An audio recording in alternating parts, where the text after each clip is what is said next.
Happy hurricane season. Well, not happy. It is hurricane season. Well, don't freak out. This is the view from the upstairs bedroom of the home that I survived Hurricane Michael in. Now, if you don't know what Hurricane Michael is, Hurricane Michael was the fourth strongest landfalling hurricane in the United States. It came in at a whopping 160 mile an hour winds, and it was a Category 5 upon landfall. You probably didn't hear about it, though, because nobody really cares about this part of the United States. Yeah, I said it. Anyway, where we were, we got the inner bands that were just outside of the eye the entire time. I have got some wild stories. We lost our house, and that's when I discovered what a hurricane deductible is, which leads me to my first tip. Take pictures and video evidence of everything. Film every square foot of your home, inside and outside. I'm talking open drawers, open closets. You want to document everything. And while you're at it, go ahead and take a picture of your policy numbers so that when you're on the phone with them, you can pull them right up. Here are some more tips. If you plan to evacuate, fill a clear cup up with water. You're going to stick it in the freezer and let it freeze. When it's frozen, you're going to put a quarter on the very top. Leave your house, come back after the storm, check the placement of that quarter. If it's still on the top, you're golden. If it is submerged or if it's all the way in the bottom, you're going to want to clean out that entire freezer. There ain't nothing good, and if you eat anything, you're going to get sick. If you don't have a fireproof or waterproof safe, I've got good news for you. Your dishwasher is watertight. So take as many things as you can that are important documents, and then the things you can't take, like maybe wedding albums or pictures or things that you want to save and preserve, go on ahead and stick them in that dishwasher and close the door. It'll keep them safe. But just make sure that you don't turn it on before you take those things out. That's another tip.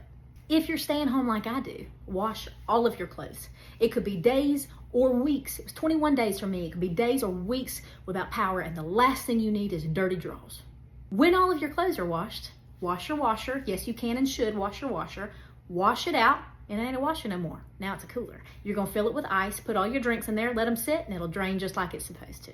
Fill containers or freezer bags, I like freezer bags, with water about 3/4 of the way full. Lay them flat, put them in the freezer. You're gonna let them freeze up.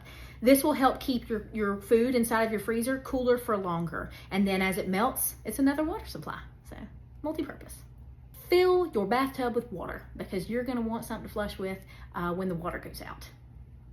The day before the storm hits, you're gonna close all of your curtains and all of your blinds because you're gonna wanna keep the hot air out and the cool air in. You're gonna turn your AC all the way down to the lowest setting. As soon as your power goes out, it's gonna start getting hot in your house, and it gets hot quick in Florida. Go on ahead while you're at it and turn your freezer and your fridge to the lowest setting too.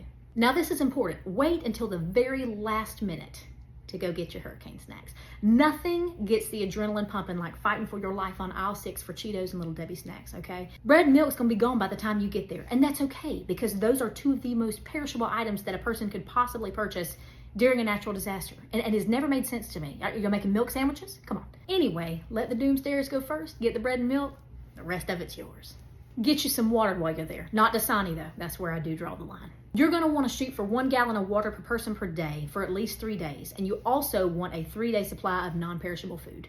If you're too late to the store and nowhere has water, don't freak out. It ain't the water you're after, it's the container so that you can fill it with water. Just get a 2-liter of whatever drink you like, drink that, clean it out, and fill it with water. Half of y'all survive on Mountain Dew and Red Bull anyway, so let's not all act like we're drinking water like fishes now. Get some paper cups and paper plates. How you gonna wash dishes when the water's out?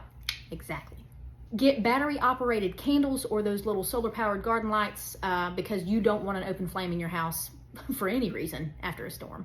All right, write this down. From the store, you need an abundance of Clorox wipes, 47 flashlights, $314 worth of batteries, a buggy full of deodorant. The limit does not exist. Glow sticks, don't crack them till you need them. Raw chicken to appease the gators with. When they swim up to your front porch, instead of attacking you, you can just chunk them some raw meat and they'll be fine. Just right off the front porch. You'll be all right. You're gonna wanna get a generator, but in case that you don't, you're gonna wanna go ahead and get a kidney removed so that you do have something to offer the man that tries to sell you the generator after the storm. He ain't got a tooth in his head, but he gets to set the price because you're the one in a bind, so.